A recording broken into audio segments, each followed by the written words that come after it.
8 months after the first protests against the outcome of Iran's national elections, the protesters returned to the streets.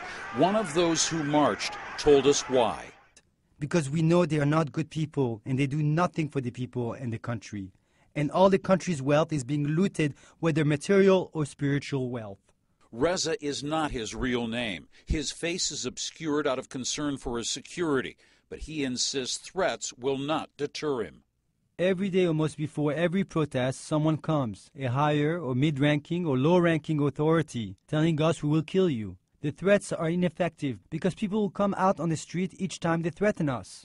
Given the recent executions of some of those involved in the protests, we asked him what goes through his mind when he's out in the streets, risking a similar fate. I do not feel afraid, and if I'm going to be killed, it is not important.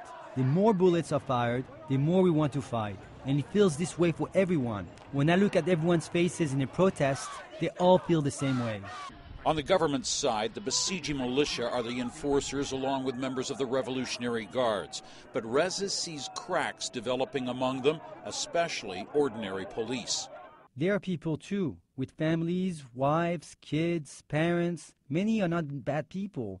They just get orders they do not want to carry out. And in the past 8-9 months of the protests, many have either joined the people or leave the people alone. I myself have news that in the past 8-9 months, many Basijis have left, as well as many in the Revolutionary Guards Corps.